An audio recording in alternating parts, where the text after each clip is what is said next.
Père, amis dans le Seigneur, bon matin et bon sabbat dans le Seigneur.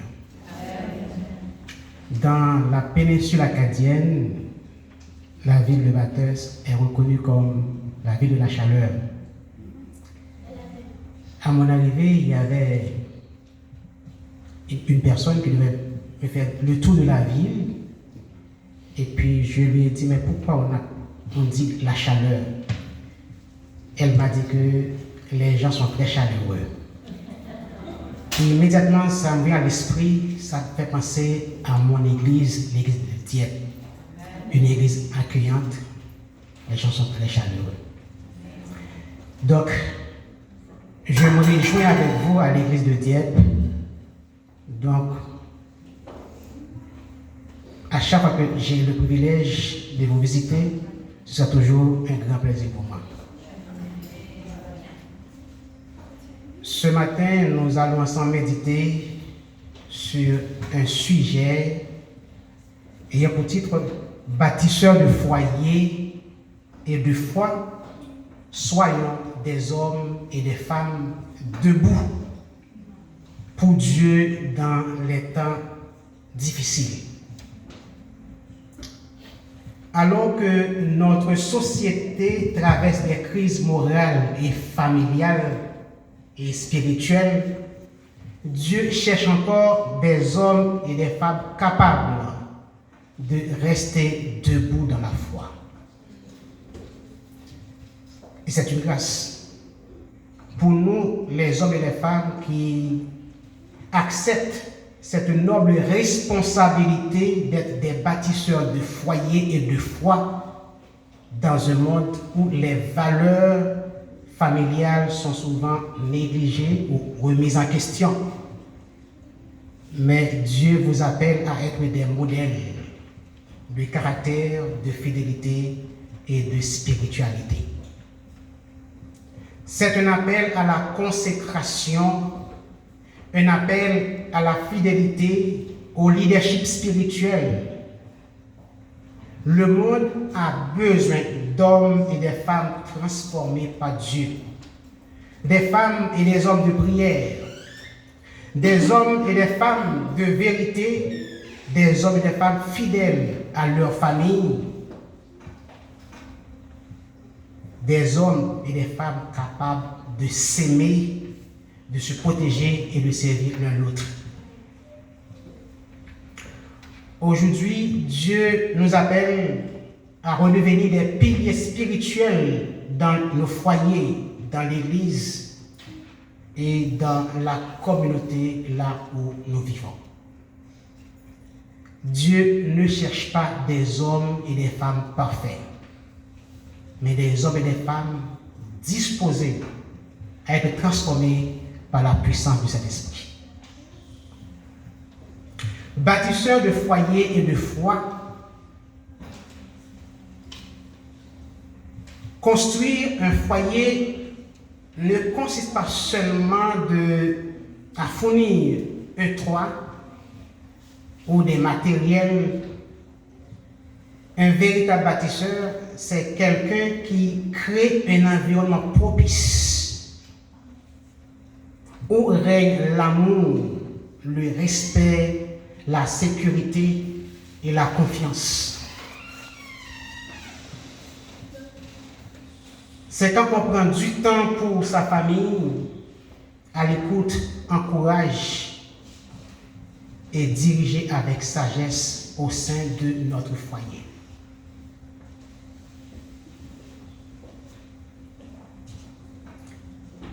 Les signes, ceux qui passent à travers le monde nous disent que nous sommes dans les derniers temps.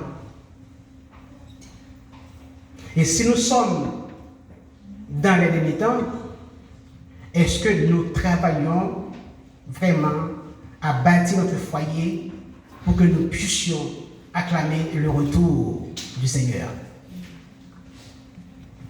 Notre texte de méditation qui se trouve dans Éphésiens 6, verset 13.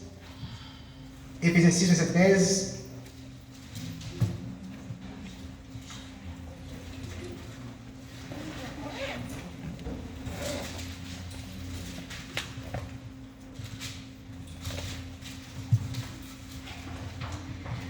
prenez toutes les armes de Dieu afin de pouvoir résister dans le mauvais jour et tenir ferme après avoir tout surmonté. Ici, Paul, dans ses écrits, il y a un mot qui m'attire l'attention, c'est les armes de Dieu. Les armes de Dieu font référence à l'armure spirituelle. Et cette armure spirituelle se compose de 6 éléments défensifs et 2 éléments offensifs. Le premier élément, c'est la ceinture de la vérité. Ayez la ceinture pour la vérité. La ceinture de la vérité. C'est-à-dire être prêt à agir et à servir. Le deuxième, c'est la cuirasse de la justice de Dieu. C'est la protection du cœur et des émotions contre les accusations, la culpabilité et les mensonges spirituels. Troisième élément, c'est les chaussures de l'évangile de la paix qui symbolisent la stabilité, la préparation et la motivation nécessaires pour répondre à la bonne nouvelle de Dieu malgré les difficultés. Donc, dans les moments difficiles, on doit continuer à transmettre le message. Mais nous avons besoin de la stabilité, de la préparation, afin que nous puissions continuer, vents et marées, à prêcher le message. Après la montée de Jésus, les disciples étaient persécutés. Mais ils n'avaient pas baissé les bras. Ceux qui ont été lapidés, d'autres en Espagne, en Alexandrie. Donc se livrer à partager le message, et ils ont connu des moments difficiles. Et dans les derniers temps, on dit l'histoire se répète. Donc il y aura des moments difficiles. Sommes-nous prêts à affronter ces moments? Nous avons besoin des chaussures de l'évangile de la paix. Le cinquième, c'est le bouclier de la foi. Vous savez, quand un dignitaire va se déplacer, il y a des moteurs par devant, des véhicules blindés par devant, et puis l'officiel se tourne à l'arrière. C'est le bouclier. Nous, comme chrétiens, en ces temps difficiles, nous avons besoin aussi le bouclier de la foi qui va nous aider à parer les attaques comme la peur que nous avons. Nous avons peur de partager l'évangile. Nous avons peur de prêcher la bonne nouvelle, le message de paix, le message de la croix que Paul nous a présenté au cours de ce trimestre. Les attaques contre le découragement ou l'angoisse. Et c'est notre responsabilité. Nous ne sommes pas appelés à venir ici, à nous asseoir ici. Nous avons une mission. La mission de l'Église, c'est de propager la bonne nouvelle du Christ. Et le sixième élément, c'est le casque du salut. C'est la protection spirituelle et l'assurance de la vie éternelle offerte par Jésus-Christ. C'est lui qui offre le salut. En dehors de Christ, il n'y a pas de salut. Les deux armes offensives, c'est l'épée de l'esprit. Ça va très bien que l'épée symbolise la parole. L'épée de l'esprit qui est la parole de Dieu et la prière. Dans les temps difficiles, les chrétiens ont besoin de ces deux armes offensives. La parole de Dieu et la prière. Et parfois on néglige avec toutes les distractions qu'on a dans ce monde, le TikTok, le Facebook et tant d'autres. On a oublié parfois de lire la parole de Dieu, de mettre à part le moment pour prier, On peut communiquer à Dieu à travers les Saintes Écritures et par la prière. Et combien de fois on a mis du temps pour étudier la parole, pour connaître Dieu comme j'ai dit. C'est à travers la parole qu'on connaît Dieu. Dieu appelle les hommes et les femmes à être des gardiens spirituels dans leur foyer. Vous savez que depuis dans le Jardin d'Éden, Dieu a confié à l'homme une responsabilité spirituelle. Et aujourd'hui encore, les familles ont besoin des pères et des mères qui prient. Les enfants ont besoin d'un support spirituel dans ce monde-là où nous vivons. Les enfants, eux aussi, ont besoin des modèles. Et vous êtes modèle de vos enfants. Les époux et les épouses ont besoin de soutien spirituel l'un l'autre. Et l'Église a besoin des hommes et des femmes engagés pour la cause du Seigneur.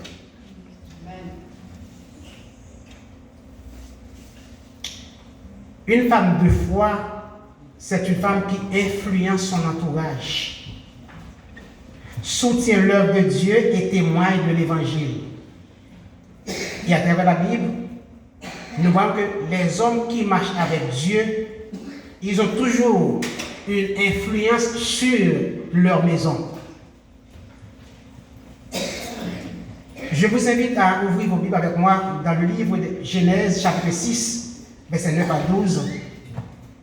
Genèse, chapitre 6, versets 9 à 12.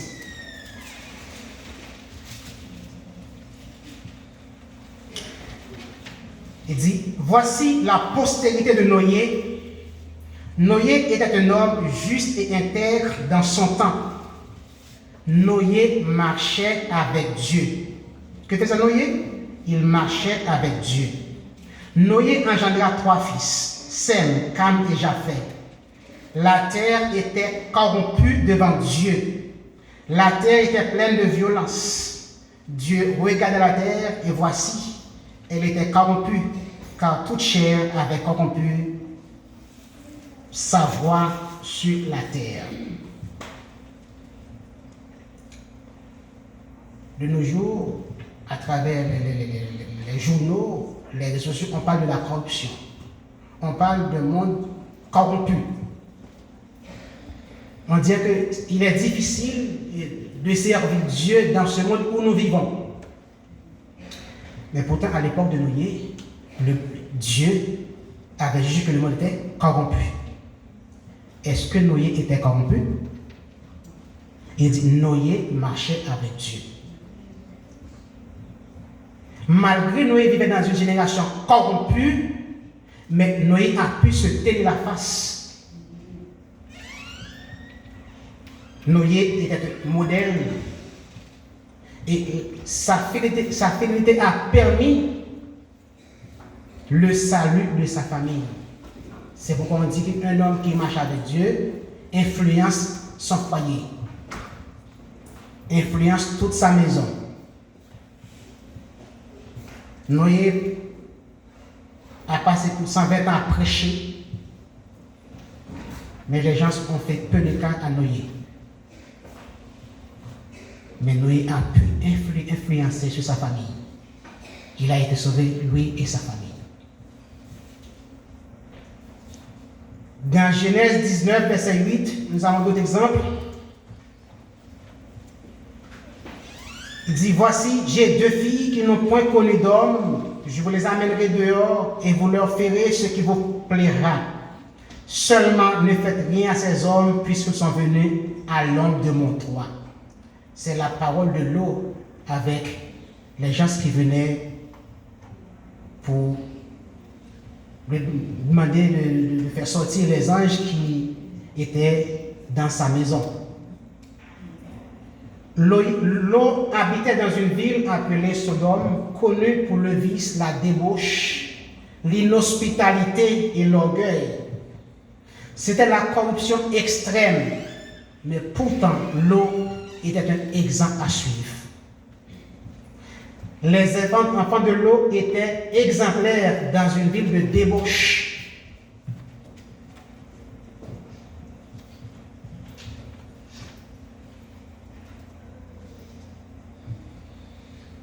C'est à l'époque de l'eau, à l'époque de Noé, le monde est tellement corrompu que Dieu avait pris la décision de détruire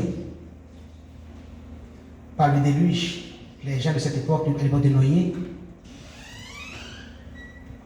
Encore aujourd'hui, le monde n'est pas meilleur, c'est encore pire. Mais quelle est ma position dans ce monde corrompu? Si Noé a pu se tenir debout dans sa génération corrompue, et vous, quelle est votre décision? Qu'est-ce que vous faites au sein de votre foyer? Quel exemple donnez-vous à vos enfants à la maison? Est-ce que vous enseignez, vous éduquez les enfants à être des modèles dans leurs écoles? Dans Romains chapitre 12, un texte très, très connu, verset 2 dit: ne vous conformez pas au siècle présent, mais soyez transformés par le renouvellement de l'intelligence, afin que vous discerniez quelle est la volonté de Dieu, ce qui est bon, agréable et parfait. Certes, nous vivons dans un monde corrompu, mais vous êtes appelés à être des lumières. On a tendance à croire que notre devoir, c'est influencer les autres, et pourtant on se laisse s'influencer les autres. Il est plus facile de voir nos jeunes qui acceptent les habitudes des païens que les païens acceptent nos habitudes. Où est-ce qu'on est avec ce message que nous avons en main? Ne vous conformez pas au siècle présent, mais soyez transformés par le renouvellement de l'intelligence, afin que vous discerniez quelle est la volonté de Dieu, ce qui est bon, digne et agréable à Dieu.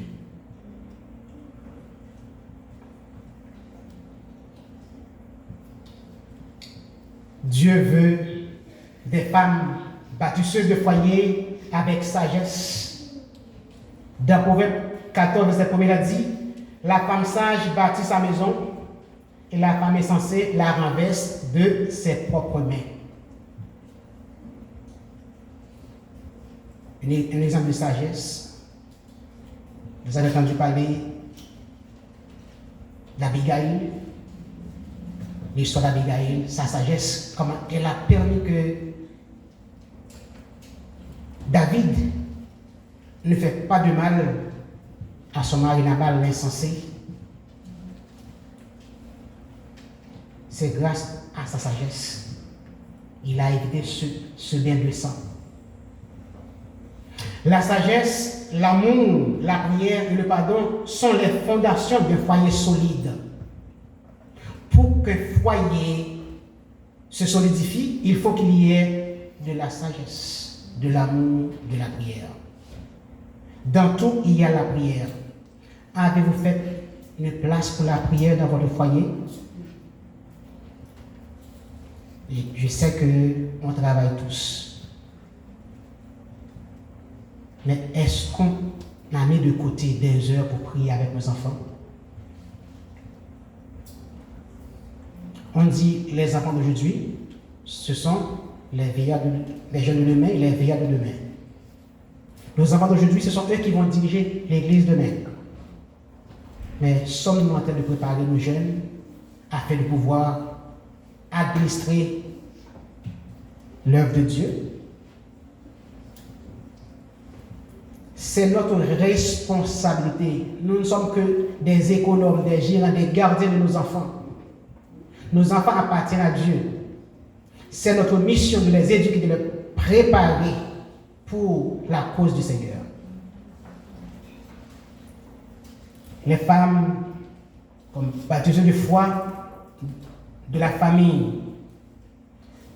Dans Deutéronome 6, verset 6 à 7, nous allons voir quel est le rôle des femmes. Deutéronome chapitre 6, verset 6 à 7.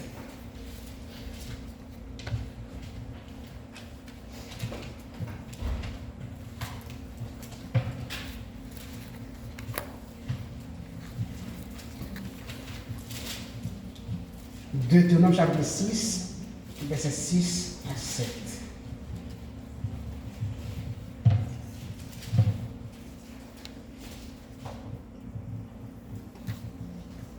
Et ces commandements que je te donne aujourd'hui seront dans ton cœur.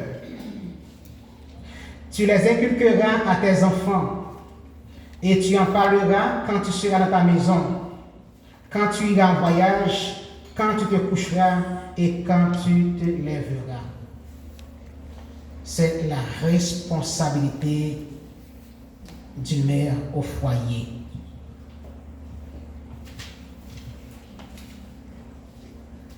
Dans ce monde corrompu où nous vivons, nous avons de la responsabilité d'éduquer nos enfants. Nous avons plusieurs histoires avec la Bible. Anne, avec le petit Samuel. Donc c'est notre devoir de préparer nos enfants, de les éduquer afin qu'ils puissent marcher dans la voie du Seigneur.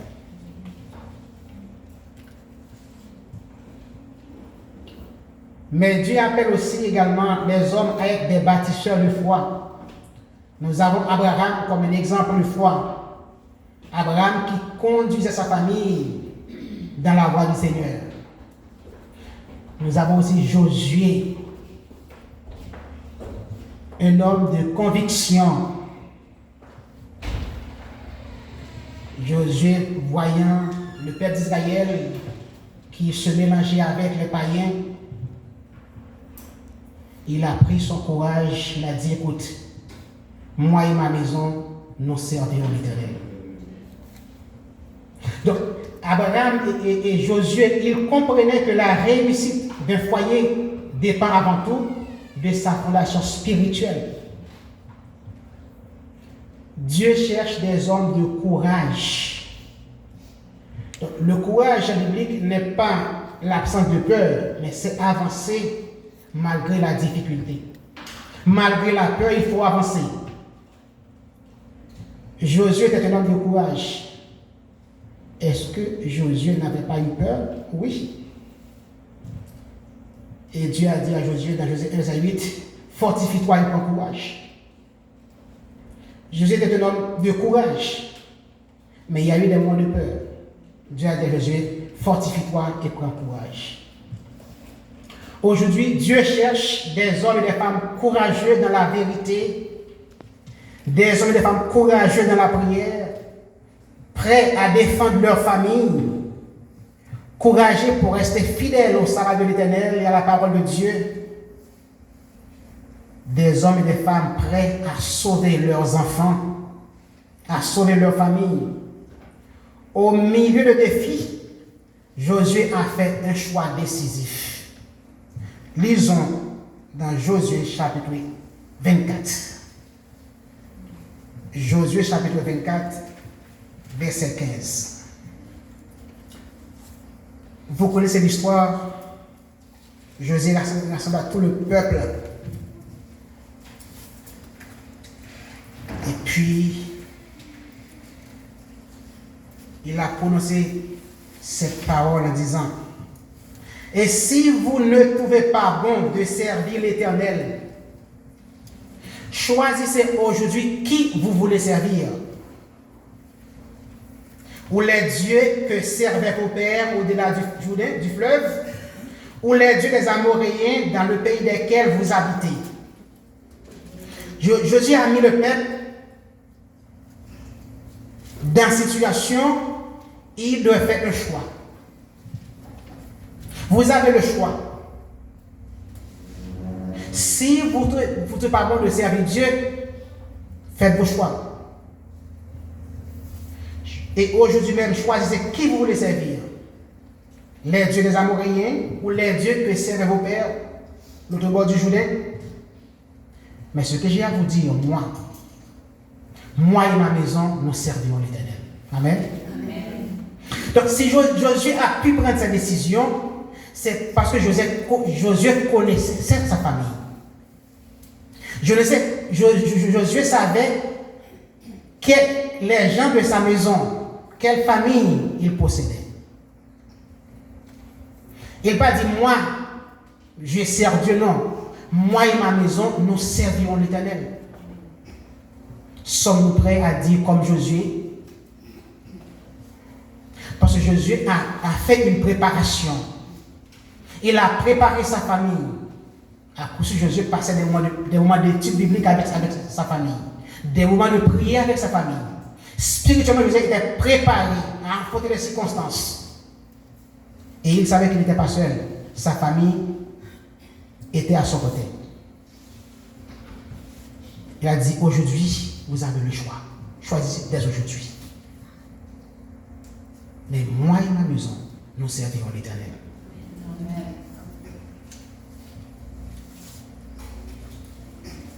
Les hommes et les femmes doivent être des serviteurs.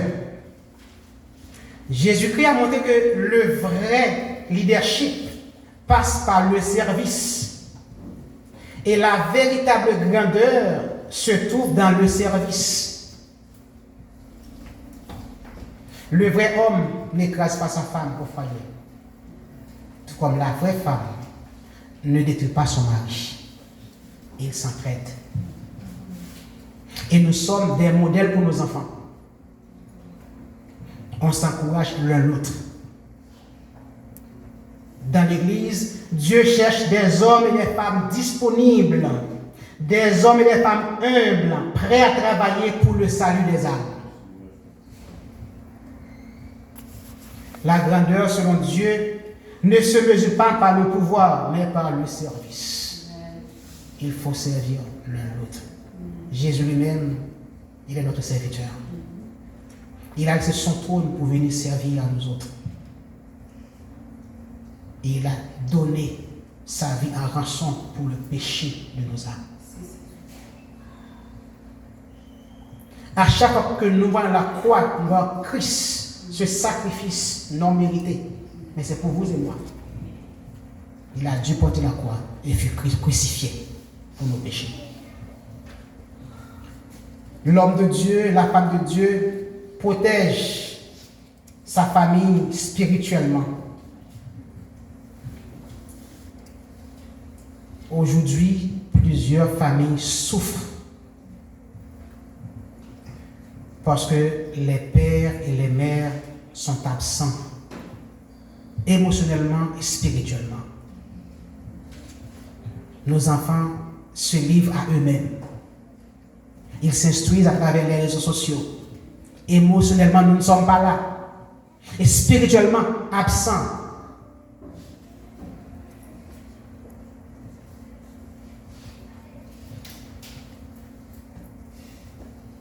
Ce matin, Dieu vous invite à faire une révision introspective de votre vie familiale. Est-ce que vous encadrez vos enfants?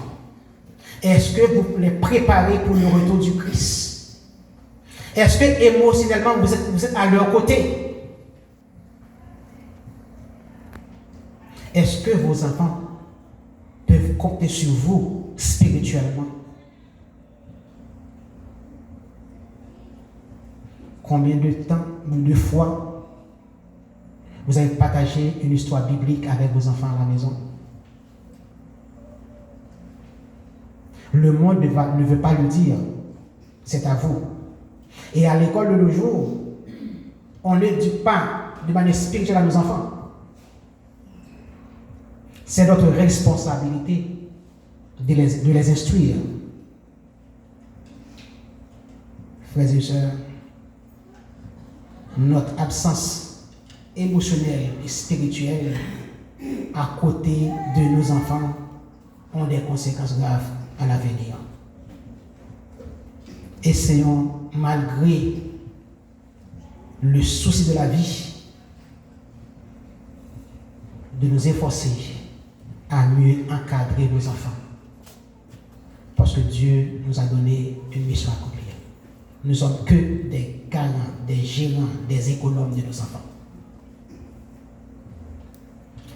Être bâtisseur de foi signifie prier pour sa famille et avec sa famille.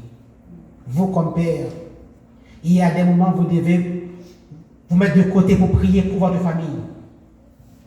Vous, mère, il y a des moments où vous vous mettez à part pour prier pour votre famille. Mais aussi, il y a des moments où tous vous devez vous réunir pour prier ensemble avec la famille. Il faut étudier la parole de Dieu quotidiennement. C'est ce qui nous nourrit spirituellement. Il faut donner à nos enfants l'exemple d'une vie de consécration dans le foyer. Il faut enseigner les valeurs chrétiennes à nos enfants. C'est notre responsabilité. Enseigner, inculquer des valeurs chrétiennes à nos enfants. La communauté, l'Église a son rôle à jouer.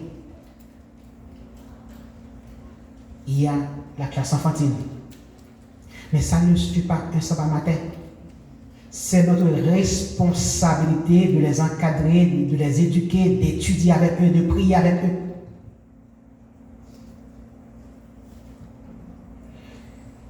Être bâtisseur de foi, c'est faire confiance à Dieu dans les moments de joie comme dans les étapes les plus difficiles.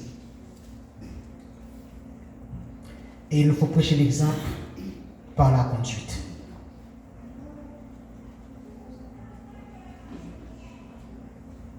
Un père, une mère peut laisser peu d'argent, mais s'il laisse la foi, il laisse un héritage éternel à ses enfants. Aujourd'hui, Dieu cherche des hommes et des femmes prêts à se lever pour fortifier leur foyer, leur maison, protéger leur famille et conduire leurs proches vers le salut. Sommes-nous prêts à fortifier notre foyer?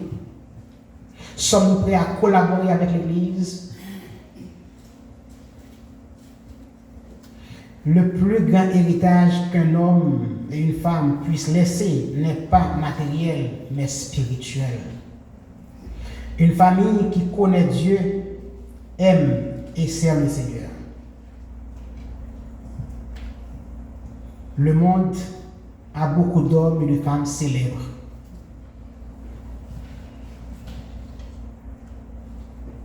En politique, sportif, surtout on est à l'époque de Coupe du Monde, d'autres sont Ronaldo, Messi, des célébrités. Il y a aussi des hommes riches aussi. Mais vous savez, nous autres comme chrétiens, à vous dire ce matin, Dieu cherche des hommes et des femmes consacrés, pas des célébrités. Des hommes et des femmes fidèles dans leurs paroles, dans leurs actions, dans leur façon de faire. Des hommes honnêtes dans leur travail, respectueux envers leur famille, et des hommes et des femmes fermes dans la foi. Nous vivons dans un monde corrompu, mais nous ne sommes pas corrompus. Nous sommes fils de Dieu. Comme Paul l'a dit, ne vous conformez pas au siècle présent, mais soyez transformés par le renouvellement de l'intelligence, afin que vous discerniez quelle est la volonté de Dieu, ce qui est bon, digne et agréable. Nous sommes appelés à influencer le monde, pas de nous laisser influencer par le monde.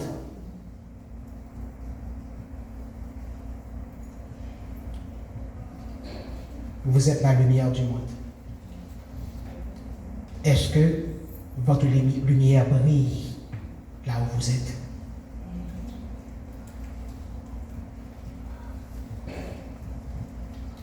Vous êtes le sel de la terre.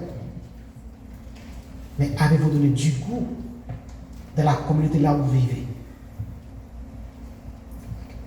Qu'est-ce que les gens pensent de vous dans vos conduites, vos actions? Est-ce qu'ils voient en vous un représentant, un ambassadeur? Vous savez très bien le thème ambassadeur, celui qui représente son pays. Vous êtes tous des ambassadeurs et des ambassadrices du Christ. Vous représentez Christ. Est-ce que Christ est en vous? Est-ce que les gens voient en vous que Christ est en vous? Vous êtes la lumière du monde. Vous devez briller. Même si le monde est corrompu. Mais vous avez un message à délivrer. Vous êtes appelés à influencer le monde. À dire au monde que Jésus était venu. Et s'est donné lui-même en sacrifice pour le rançon de nos âmes. Et par sa résurrection, nous aussi, nous avons la ferme assurance, lorsqu'il sera de retour, nous serons tous envolés avec lui. Mais il nous faut une préparation.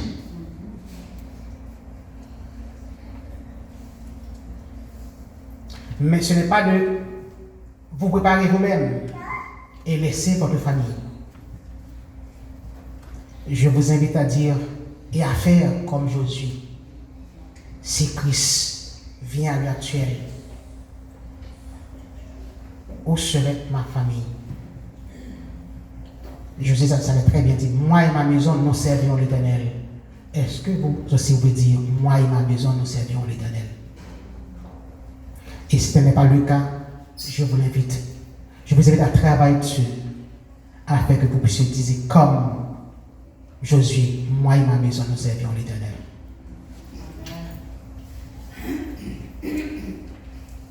Frères et sœurs, bâtisseurs de foyer et de foi, Dieu vous invite à marcher avec lui. Vous et votre foyer et votre famille. Mais aussi, pensez aux autres, ceux qui vous entourent dans votre quartier. Leur partager la bonne nouvelle. Et mes souhaits pour vous ce matin, que nos foyers deviennent des centres de lumière pour briller, d'amour et de foi, préparant chacun de leurs membres pour le royaume de Dieu à son retour. Que Dieu vous bénisse.